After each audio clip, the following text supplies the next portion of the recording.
Hey, it's Aaron, Metal Theologian. Alright, so right now we're listening to Die Laughing. Might have played this recently, maybe not. You Got the Power, Hard Living, man. This is You Got the Power. It's the B-side, actually, so anyway.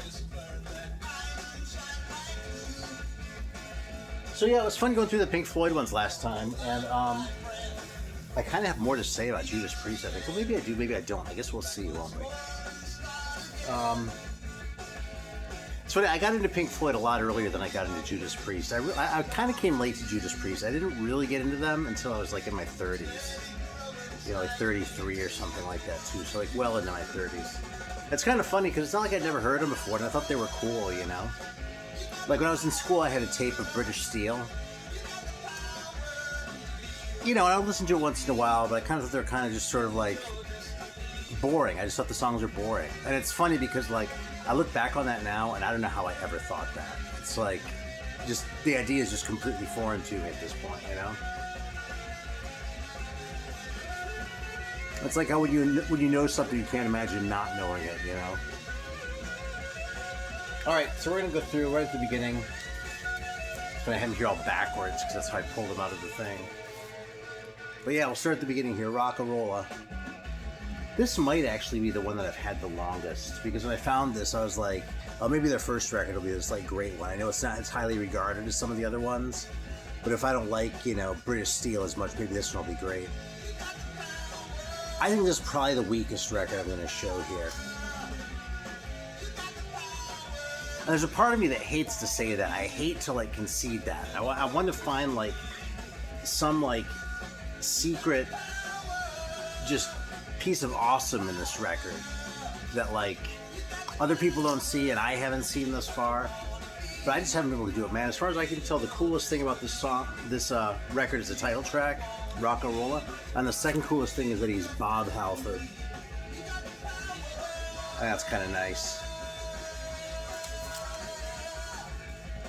Yeah, I don't know, man.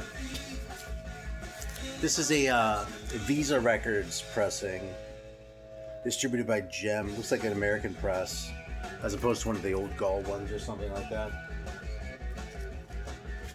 So this is the first one that's really important. Alright, Sad Wings of Destiny, still one of my very favorites.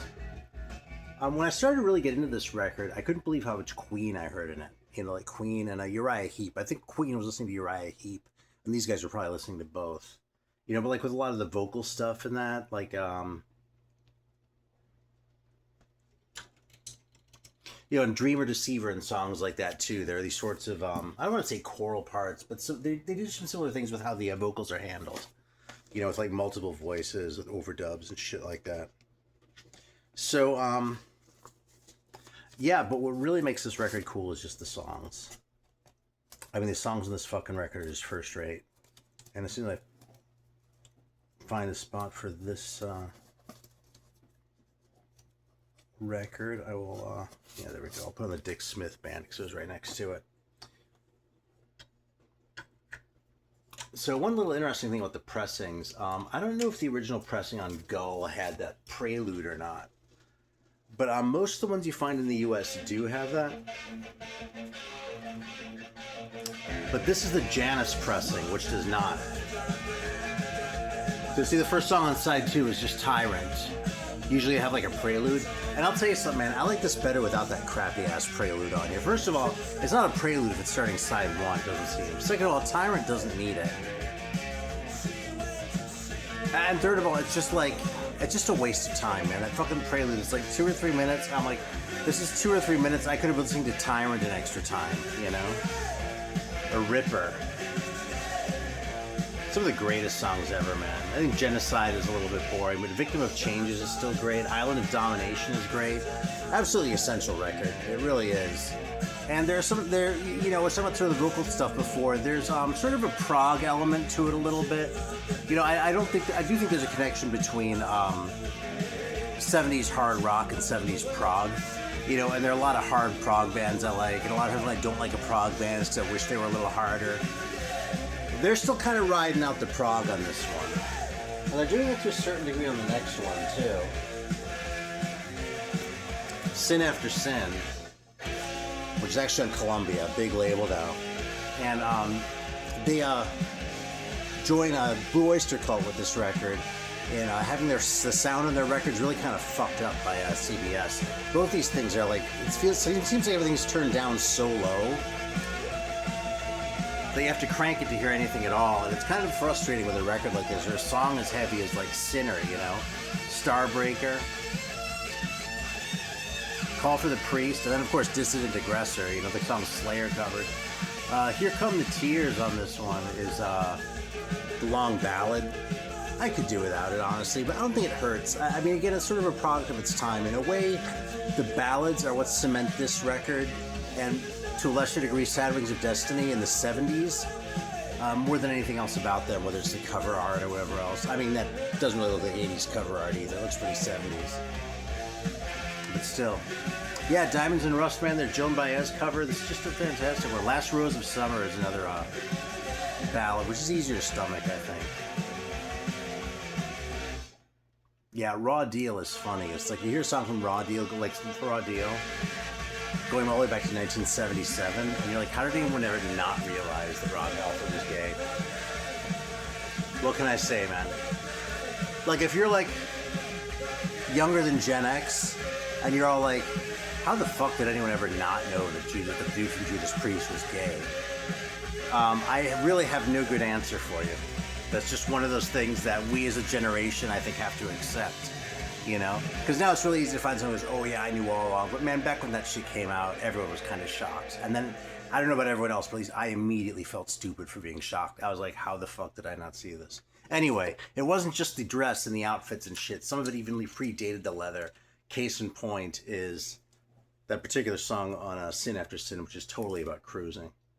All right, the next one's going to be Stained Class. Exciter is the first song on that one, and that's a pretty strong candidate for my very favorite Judas Priest song. I also think that Stained Class kind of suffers from production, from a weak production job.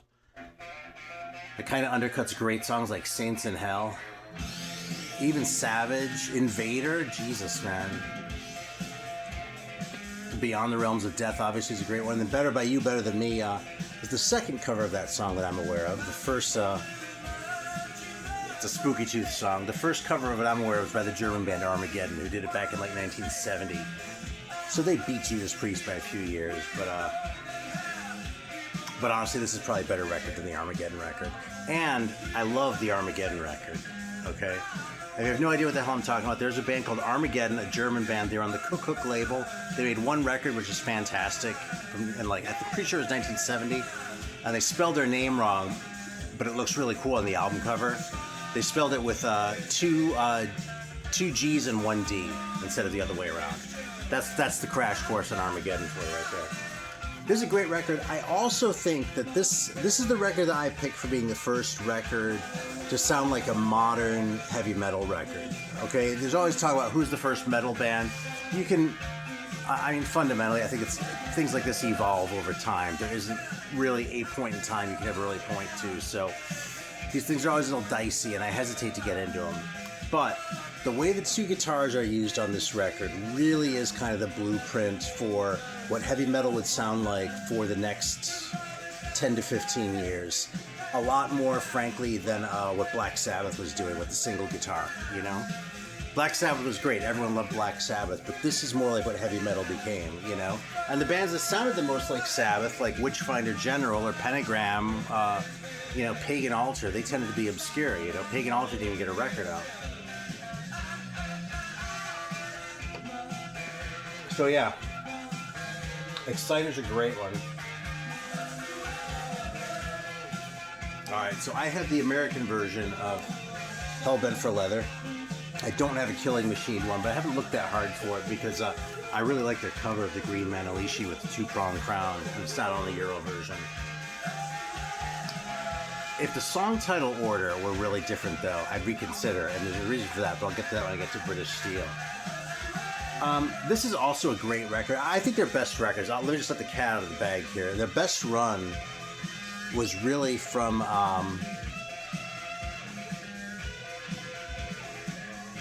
Sad Wings of Destiny through Defenders of the Faith, skipping over Point of Entry, and adding to the end Painkiller. So there you go. It's 8 if I counted right, not counting the live record. So, and this is squarely right in there. I mean, Delivering the Goods comes out heavy, but like with a different groove than what you've had on the other songs. You know, the ideas just seem fresh, you know? Which is why it's doubly ironic. I thought these guys were boring when I was a kid, but what can I say? I was a fucking kid. Evening Star is a little bit corny. Hellbent for Leather is great. Running Wild is one of my favorite songs on here. Take on the World is kind of a clunker. They started doing these like sing-along ones and shit like that. Sort of like Running Wild would a few years later too, actually. That was really the first one. I was on this one, Take on the World. And then like there's one of those on every album just about. There's United on British Steel.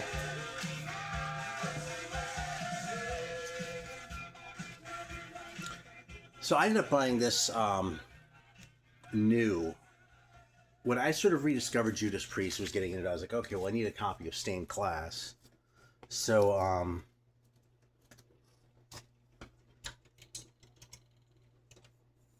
I mean, not Stained Class. I need a copy of British Steel. So I went to the store, and they didn't have a used one, which already kind of bummed me out, because I wanted to get, like, an old one. This was before, like, records got super expensive. But they had this reissue sitting there. And I was like, oh, what the hell, fucking grab it. Here's the Dragon Slayer 45. We'll play this one for you. Although I'll spare you the ballad on the B-side, because it's really kind of crap. So, on the American pressing of British Steel, the first song is Breaking the Law. And the second song is, oh Jesus, is it Metal Gods? I feel like there's one more in there. No, Rapid Fire, and then Metal Gods, and so on. And it's pretty much the same as this after that. Now, on this record, which I assume is the European press, sonymusic.co.uk on the back here. The first song is Rapid Fire. And the first time I put this on, it really blew my mind. I mean, in a way, this was like a really important record for me, because this is one of the ones, I always appreciated song order, but this is one of the ones where like song placement could change the impact of the whole record. Because Breaking the Law was sort of like kind of a casual sort of stroll, you know, sort of a stroll into the album, you know what I mean? But Rapid Fire is intense, and it comes in with a lot of punch. And then Breaking the Law comes a little bit later when you've settled into the record. I mean, it's the third song on here. It's not like they buried it in the track list, you know? But I just couldn't believe how much of a difference it made. It still blows my mind to think about. Like, I still put this on now, I go, God damn, and maybe this is just like something weird that happens with my very specific brain chemistry. But as far as I'm concerned, the difference between this being a good record and it being a great record is Rapid Fire being the first song, followed by Metal Gods, and then the rest of the album, you know? Lots of great songs in here, by the way. Living After Midnight is sort of the sing-along-y one on this one. Oh, well, no, United is worse. Living After Midnight kind of does it, but United is the bad one. Mix that up there, excuse me. I was going to say I haven't played this in a while, but the fact that I know this so well doesn't really matter much. I haven't played it in a while, though. It's a great record. My bad, right? Yeah, so I have a couple 12 inches in here, actually, that mostly I got cheap. Like, this is a 12 inch of Take on the World. I don't know what I paid for this, but it wasn't much. So, just kind of a cool piece. White Heat, Red Hot, and Starbreaker on the back. Really not that interesting. I don't have a whole lot to say about this shit, so. Yeah, here's another one. This is for Living After Midnight. And a couple live tracks recorded in Japan. Which, actually, let's go to, because I do have a copy. Oh, holy shit. You know something? These are out of order. I thought those songs didn't seem right.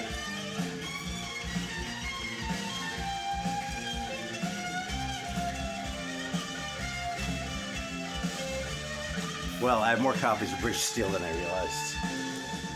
American pressings. I already spent so much time hyping the other one. It seems kind of dumb to go for that. Alright, let's look at this. This might be my favorite live record ever. It really does what a live record should do, which is like really convey like the urgency and sort of the vitality of the music in a live setting. Yes, I'm aware that there are a lot of rumors about whether this was, real at all or whether it was fake. I've heard everything from it's completely fake to it was all real, except there were a couple little things they did with the vocals because Rob Halford had a cold or something like that during the show. So, I don't know. I don't care, though. It's a great record, and I like this record enough that I went and sought out. Actually, I didn't seek it out. I found this randomly at Amoeba Hollywood, and I was like, what the hell is that? That's just a live album, right? And then I saw there's the bonus 45 in there with Rock Forever and Delivering the Goods. And what else? I should just know this, but Hellbent for Leather and Starbreaker. Which is kind of cool because this record, if I had one knock on Unleashed in the East, it's that it kind of goes light on their newer stuff, like at the time. Sad Wings of Destiny obviously is really well represented on this one with Genocide, Victim of Changes, Tyrant, and The Ripper. So this one kind of reintroduces a couple more from like Hellbent for Leather. Anyway, really cool record, man.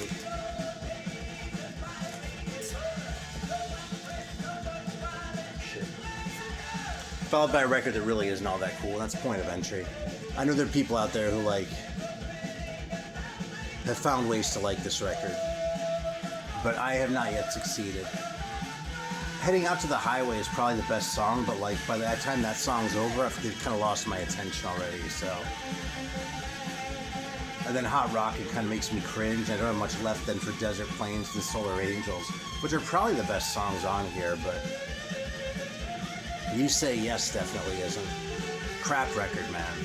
Don't spend a lot of money on this fucking thing. It's really bullshit. Now this record is not bullshit, this next one.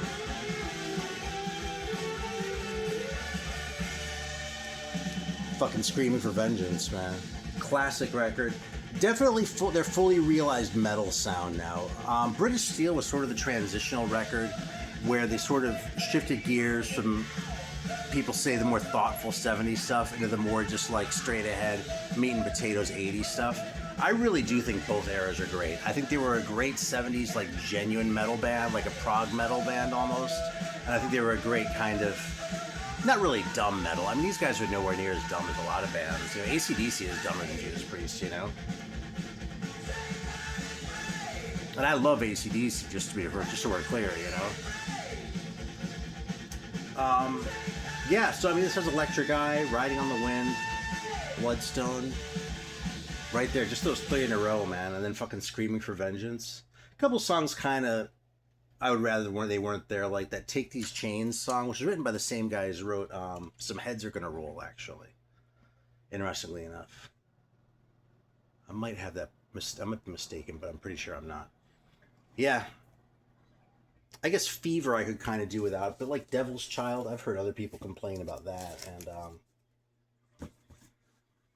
I don't know, man. I kind of think that song is great. You know, it's not Riding on the Wind, but it's still really fucking cool. All right, let me turn to the 45 here. Let's play the Duchess record. I haven't played this in a while, I don't think. There we go. Show that shit real quick. All right, so the next one, it seems like there's like sort of a long-standing debate between which of these records is better with this cover art style, and whether it's Screaming for Vengeance or Defenders of the Faith. And it feels pretty one-sided because the consensus generally seems to be around Defenders of the Faith. I mean, Screaming for Vengeance, but Defenders of the Faith is my favorite. This is the one that I really like. I mean, the fact is, I don't think there's a clunker on here. Like, Night Comes Down, Some Heads Are Gonna Roll, they kind of strayed closer to clunker territory, but there are a couple songs in Screaming for Vengeance that I really kind of wish weren't there, and I can't really say I reacted strongly to anything on this record. If you want to talk about, like, the sort of the sing-along songs that they've done, this one time I think they really nailed it with that outro of Defenders of the Faith. And that's really just because Heavy Duty goes into it so well. And Heavy Duty, I've heard people call the dumbest song on this record. It really pretty much is, but it's fucking fantastic, dude. This record goes out with a bang, and it comes in with a bang with Free Wheel Burning. And The Sentinel is one of my very favorite songs by this band. And when the worst songs on your record are Night Comes Down and maybe Rock Hard, Ride Free, I mean, Jesus, that's a fucking great record if that's where you're, you know?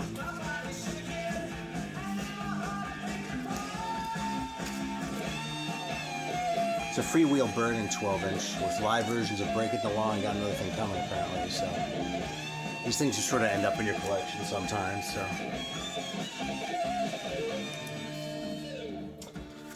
Alright, here comes the real sort of garbage. So Turbo, yes, I do have a copy. You know, I do like about half this record. I like the song Turbo Lover. I really do. No shit. Locked In. Out in the Cold is good. And a couple of these other ones are tolerable, but Parental Guidance is awful. And Rock You All Around the World is like the worst of their like sing-along ballads.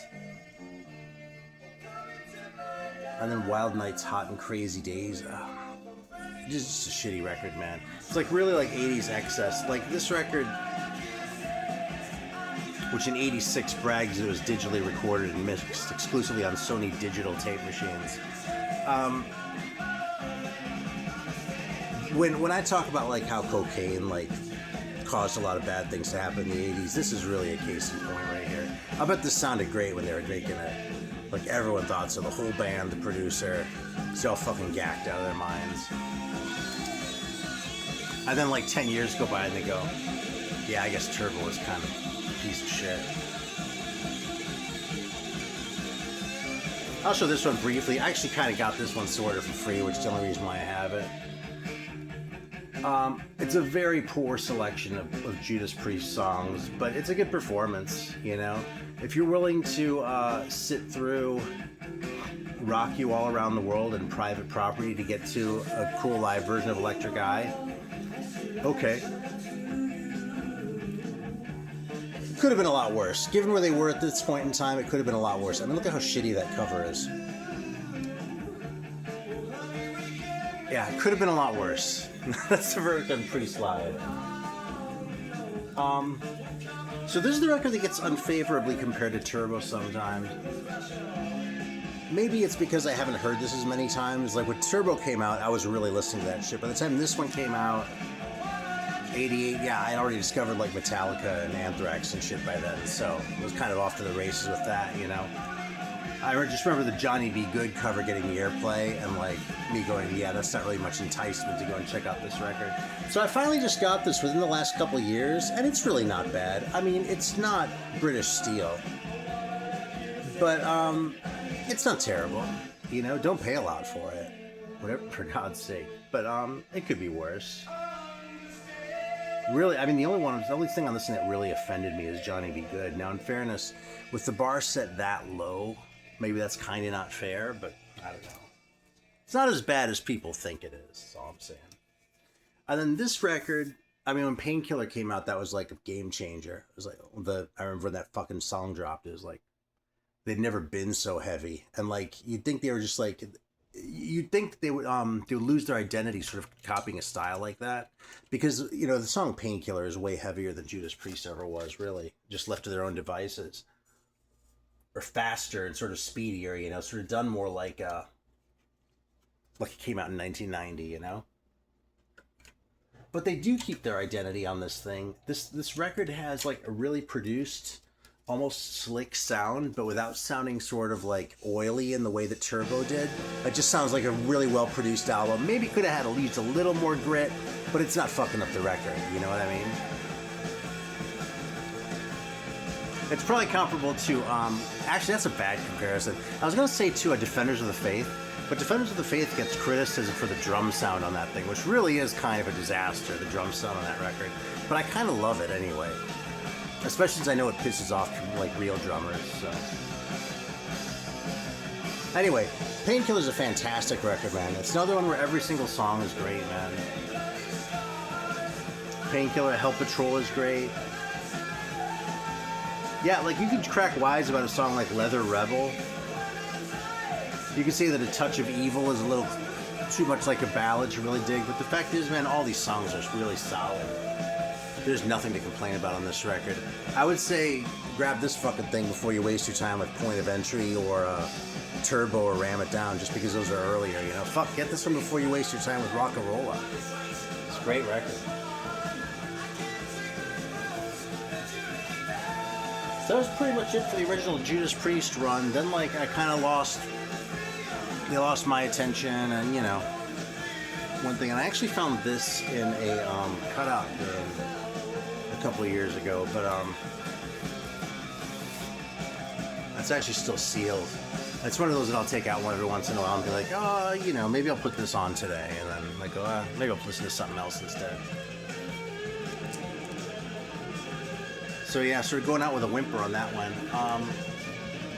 I did see them on one of these tours. It wasn't this one, and the album they were touring on escapes me now. I can picture the cover too. I just can't remember what it's called. I had a really good time at that show, but they weren't fooling anyone as far as like their age and shit. You know what I mean? So shit, man, this fucking powder's too tight for this thing. All right, well, I didn't lose any inner sleeves today. Speaking of drama with sleeves, and it's funny because I think I went through those faster than I went through the Pink Floyd records, but I also left out the Neighbors because I have a lot more Judas Priest records. So anyway, yeah, that's pretty much what I've got. So thanks for watching. I'll see you next time.